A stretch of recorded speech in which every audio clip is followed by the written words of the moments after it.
Bonjour à tous, j'espère que vous allez bien. On se retrouve aujourd'hui pour voir comment on peut créer un objet 3D à partir d'une image sur After Effects. On commence tout de suite, donc comme d'habitude on va venir créer une nouvelle composition. Donc on vient cliquer ici, nouvelle composition, là on peut la renommer. Donc moi je vais la renommer image 3D. Pour les dimensions de ma composition, je vais mettre du 1920 par 1080. Le framerate, je laisse à 30 images. Et pour la durée de la composition, 10 secondes, c'est très bien. Et je viens cliquer sur OK. Donc maintenant je vais importer mon image sur laquelle je veux créer un effet de 3D. Donc moi je l'ai déjà importé dans mon projet, elle est juste ici. C'est une petite cloche de notification. Ensuite je vais venir précomposer mon image de façon à ce que la taille de mon calque fasse la taille de ma composition. Donc pour ça je fais clic droit, précomposer. Là je vais l'appeler belle près. Ensuite je viens bien sélectionner Move All Attribute juste ici et je viens cliquer sur OK. Après ça je me rends dans la fenêtre d'effets et presets et je vais venir chercher l'effet Shader. Une fois trouvé, vous glissez déposer sur votre image que vous venez de précomposer. Et maintenant on va se rendre dans le panneau d'effet contrôle. Dans View vous allez passer en Rendered. Dans Render vous laissez en All. Après on va venir dans Shape. Dans la pattern vous allez mettre Custom. Dans Custom Shader Map vous allez mettre votre image précomposée. Ensuite on va pouvoir venir jouer avec l'extrusion pour avoir cet effet de 3D. Donc si on veut voir à quoi ça ressemble, on va venir ici dans caméra, on va modifier l'axe Y de rotation de façon à avoir le côté de notre image. Et maintenant extrusion, je peux le passer par exemple à 0,7 pour avoir cet effet de 3D. Ensuite je vais me rendre dans le gradient. Dans le gradient layer, je vais venir sélectionner mon image précomposée, car là si je lance ma composition,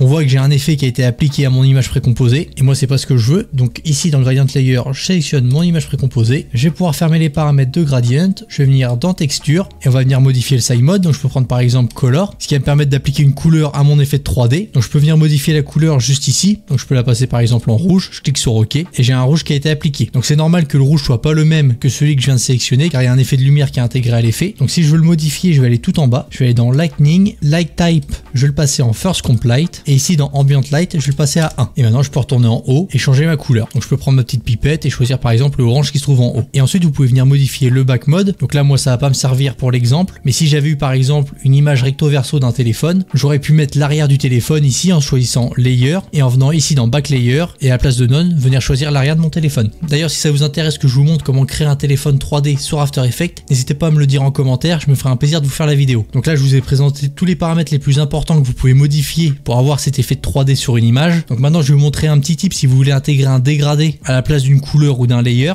Donc pour ça on va venir créer un solide. Donc on fait clic droit, nouveau solide. Vous pouvez le renommer. Ensuite vous gardez les paramètres de votre composition et vous cliquez sur OK. Ensuite on va se rendre dans la fenêtre d'effets et presets et on va venir chercher l'effet gradient ramp. Une fois trouvé, vous pouvez le glisser déposer sur votre calque ou si vous avez votre calque de sélectionner, vous pouvez double cliquer dessus. Ça va automatiquement appliquer l'effet à votre calque. On se rend dans la fenêtre d'effets contrôle. Donc là on va pouvoir choisir les couleurs qu'on veut appliquer à notre dégradé. Moi je vais sélectionner un orange assez foncé.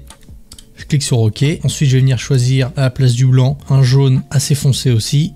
Je clique sur OK. Après ça, je peux venir jouer avec les deux petits points d'ancrage pour modifier mon dégradé. Si je veux ajouter du orange et diminuer un peu le jaune, voilà, je vais remonter un peu l'orange. Là, ça me convient très bien. Je vais venir cacher mon solide. Je vais venir cliquer sur mon image précomposée. Je retourne dans ma fenêtre d'effet contrôle. Et là, dans Side Mode, je vais mettre Layer. Et dans Side Layer, je vais venir sélectionner mon solide que je viens de créer. Et après ça, il me suffit d'aller dans Source et sélectionner Effect and Mask. Et là, j'ai bien mon dégradé qui a été appliqué à mon effet 3D. Donc ensuite, on va pouvoir animer la rotation. Donc je vais repasser en Fit. Je vais descendre un tout petit peu. Là, vous avez les paramètres de position. Donc je me place au début de ma composition. J'active le chronomètre d'image clé de Y rotation. Je passe à 0 degré. Je vais un petit peu plus loin et je vais mettre par exemple un tour plus 35 degrés. Je peux venir activer du flou de mouvement. Je me rends au début de ma composition et si je la lance, voici ce que ça donne. Donc si vous voulez, vous pouvez afficher les images clés qui sont disponibles sur le calque en cliquant sur U. Je vais pouvoir rapprocher ça. Je vais rapprocher la dernière image clé. Voilà, je vais me replacer au début et voici ce que ça donne.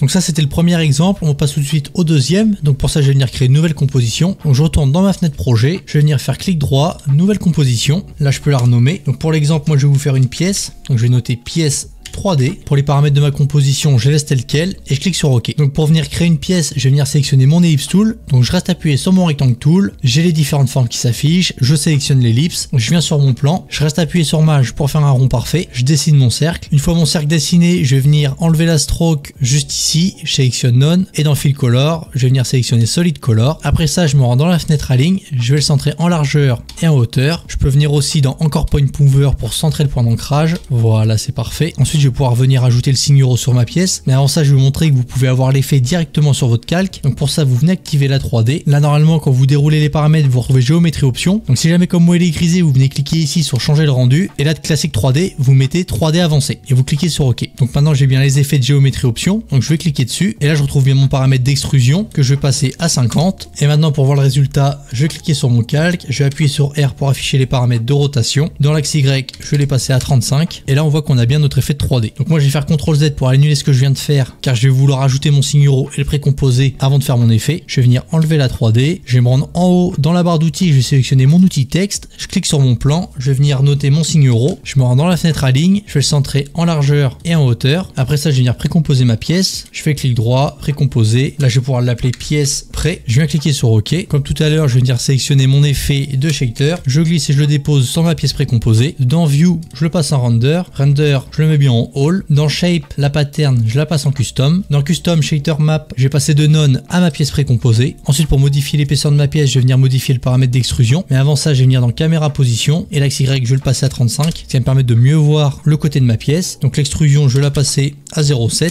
Ensuite, dans Gradient, je vais venir dans Gradient Layer et je vais passer de None à ma pièce précomposée. Je vais pouvoir fermer ça. Dans Texture, je vais me rendre dans Sign Mode. Je vais sélectionner Color. Je vais venir prendre ma petite pipette. Je vais me rendre sur mon signe euro pour prendre la couleur. Et je vais prendre un rouge un peu plus foncé. Je clique sur OK. Je vais me rendre tout en bas. Dans Lightning, je vais passer le Light Type en First Comp Light. L'Ambient Light, je le passe à 1. Je ferme les paramètres de Lightning. Et maintenant, je vais pouvoir animer ma pièce. Donc, je vais repasser l'axe Y de rotation à 0 degré. Cette fois-ci, je vais venir jouer avec l'axe X de rotation. Donc, j'active le chronomètre d'image clé. Je vais aller un petit peu plus loin. Je vais vouloir par exemple que la pièce fasse 6 tours. Je vais venir modifier les paramètres de position. Donc, pour ça, je me place au début de ma composition. Je clique sur mon calque. Je vais appuyer sur P pour afficher les paramètres. J'active le chronomètre d'image clé. Je dépasse l'image clé un peu plus loin. Je vais déplacer ma pièce pour qu'elle vienne du bas de mon plan. Je la fais bien sortir de mon plan. Je me place un petit peu plus loin. Je vais placer ma pièce en haut de mon plan. Voilà. Je peux appuyer sur U pour afficher les images clés de rotation que j'ai appliquées à mon calque juste avant. Comme ça, je vais pouvoir aligner les deux dernières. Donc là, si je regarde ce que ça donne. Donc là, c'est peut-être un petit peu lent. Je vais les rapprocher.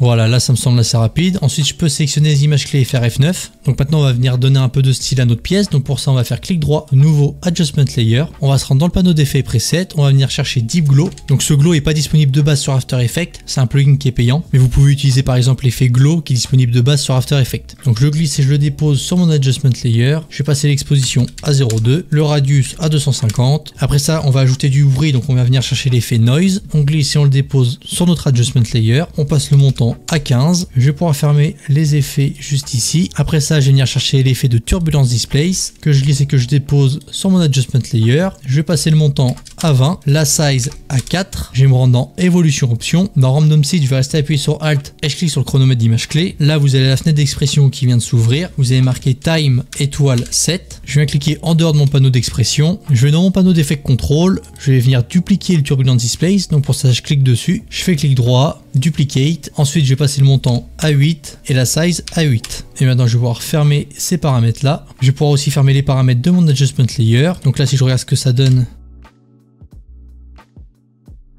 on a un effet plutôt sympa. Et pour terminer l'animation, je peux ajouter un effet de reflet sur ma pièce. Donc pour ça, on va venir chercher l'effet CC Light Sweep, que cette fois-ci, vous glissez déposez sur votre pièce précomposée. Je vais me placer au moment où mon animation se termine. Je vais venir modifier la direction pour mettre 30 degrés. Je vais venir prendre mon petit point d'ancrage et le placer en haut à gauche de mon plan. Je vais activer le chronomètre d'image clé de Center et je vais me placer un peu plus loin. Je vais prendre mon point d'ancrage et je vais le placer en bas à droite, de façon à ce que mon effet de reflet parte du haut à gauche et termine en bas à droite. Donc là, ça me semble très bien. Et maintenant, si je retourne au début de ma composition et que je lance la vidéo, voici le résultat final.